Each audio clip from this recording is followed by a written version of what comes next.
Tonight, I just wanna take you higher. Throw your hands up in the sky. Let's set this party on fire.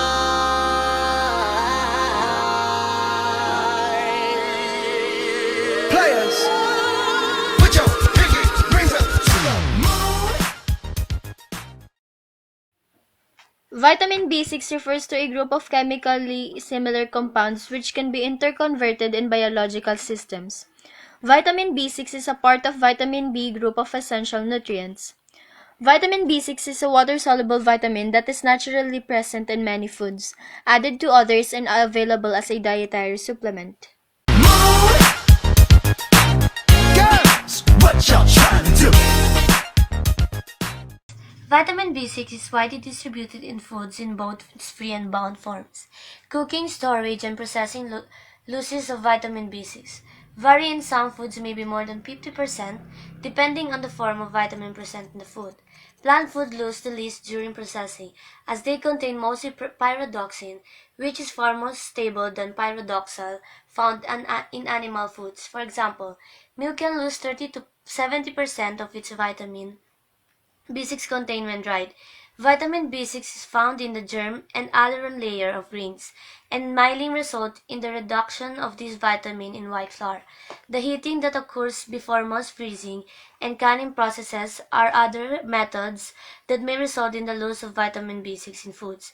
Foods that contain large amounts of vitamin B6 include fortified breakfast cereals, pork, turkey, beef, bananas, chickpeas, potatoes.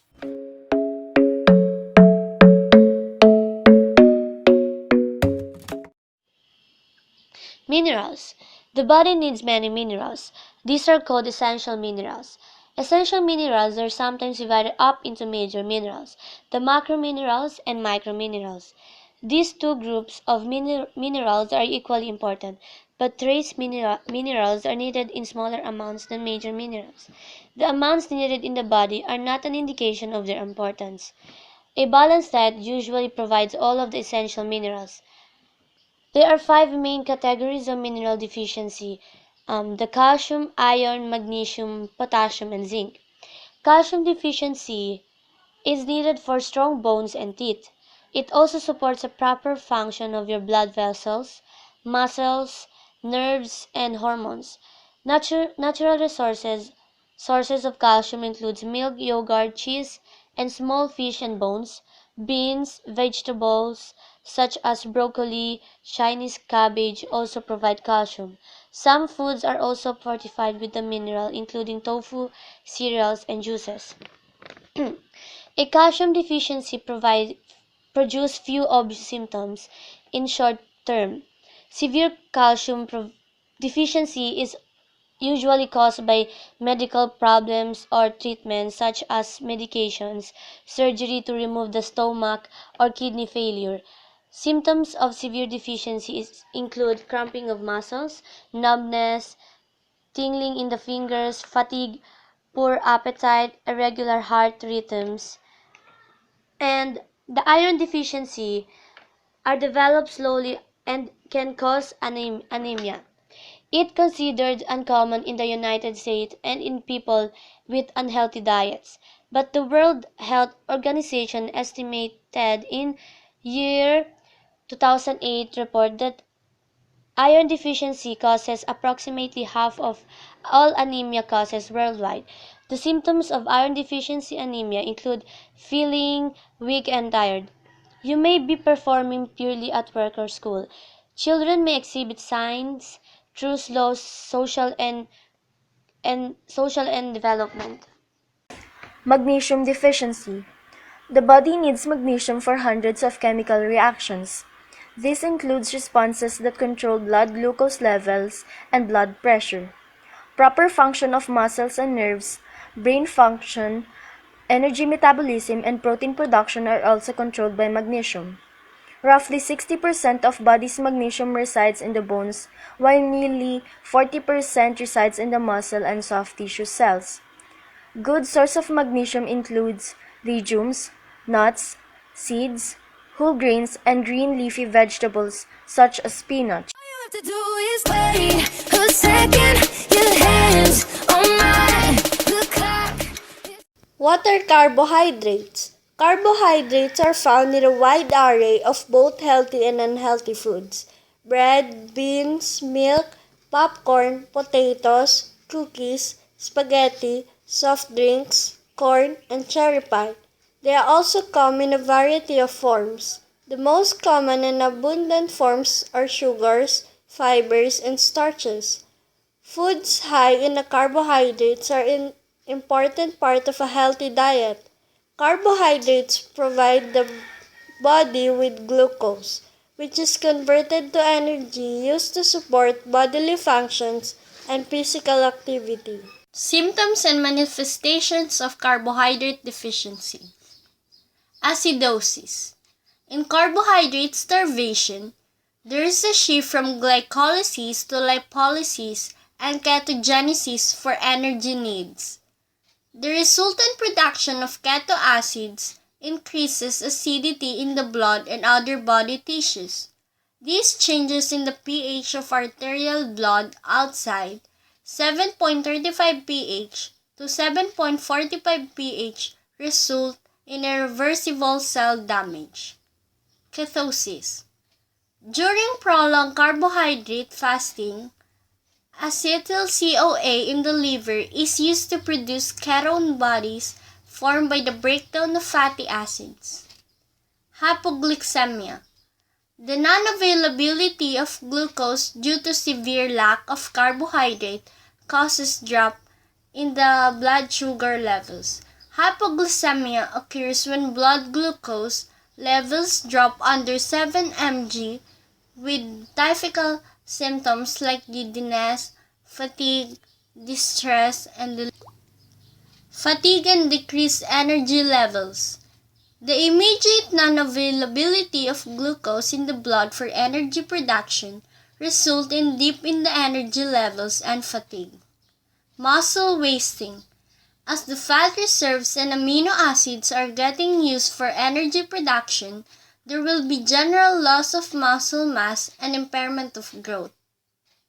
Unhealthy weight loss. The loss of fat and muscle mass leads to emaciation and weight loss. Dehydration and reduced body secretions.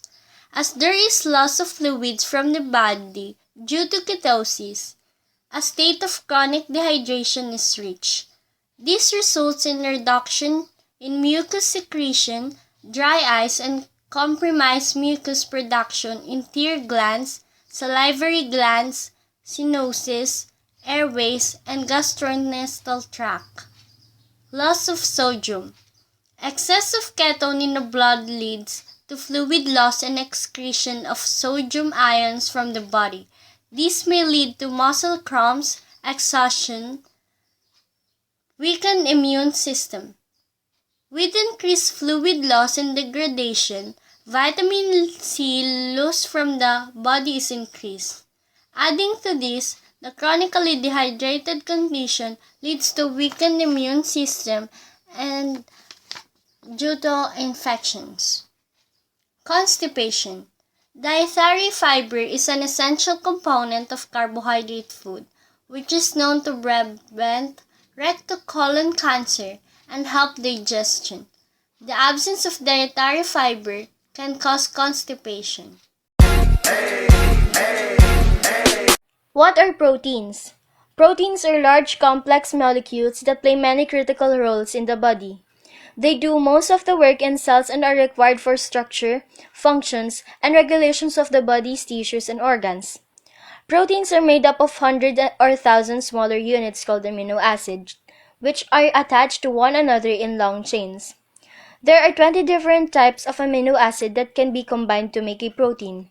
The sequence of amino acid determines each protein's unique three-dimensional structure and its specific functions. 9 signs that your body isn't getting enough protein. First, you have high cholesterol. High cholesterol and triglycerides are not just caused by eating fatty foods. They are also a result of increased inflammation, hormonal imbalance, and high processed or high sugar diets. If you tend to replace protein foods with sugary snack, refined carbs, and packed convenient goods, your cholesterol can start to rise as your liver and cells process fat less efficiently. Second, you're feeling more anxious and moody. Amino acids are the building blocks for neurotransmitters which controls your moods. Proteins help the brain synthesize hormones like dopamine and serotonin that help bring on positive feelings like calm, excitement, and positivity. Third, your workouts are suffering. You're probably aware that the proteins is needed to build new muscle mass, but it is also important for sustaining your energy and motivation. A low-protein diet can result in muscle wasting, fatigue, and even fat gain. It can also be behind female athlete triad. Fourth, you aren't sleeping well.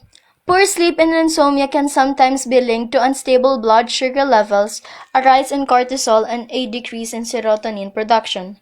Blood sugar swings during the day carry over through the night. Carbohydrates require much insulin than fat or protein does. Eating foods with protein before bed can help with tryptophan and serotonin production. They can have a minimal effect on blood glucose level. In fact, protein slows down the absorption of sugar during meal. Fifth, you have brain fog. Proteins is needed to support many aspects of healthy neurological functioning. Brain fog, poor concentration, lack of motivation, and trouble learning new information can be signs that you're low in neurotransmitters. You need to focus including dopamine, epinephrine, norepinephrine, and serotonin. Sixth, you're gassy and can't go to bathroom. Many metabolic and digestive functions depend on amino acid intake. If your body feels fatigue and runs down in general due to protein deficiency, enzyme production, muscle contractions in your GI tract, and digestion will suffer. 7. Your pants are feeling tighter. Although sometimes higher in calories than carbs, high-protein foods cause increased satiety to a greater extent than carbohydrates or fats do, so they can prevent overeating and snacking. They also help stabilize your blood sugars, allows you to retain more muscle which burns more calories all day, and can reduce carvings. 8. Your menstrual cycle is irregular. One of the most common reasons women suffer from irregular periods and infertility is the condition known as polycystic ovarian syndrome, or PCOS. Two major risk factors for PCOS are obesity and prediabetes or diabetes. In fact, insulin resistance affects 50 to 70% of all women with PCOS. Low protein, high sugar, or high carb diets can contribute to insulin resistance, fatigue, inflammation, and weight gain that disrupts the delicate balance of female hormones needed to sustain a regular cycle. 9. You've been getting injured more often and are slow to heal. A low-protein diet can raise your risk of muscle loss, falling, slow bone healing, bone weakness, fractures, and even osteoporosis. Protein is needed for calcium absorption and help with bone metabolism. Let's show them we are better. Let's show them we are better. We were staying in Paris to get away from your parents. You look so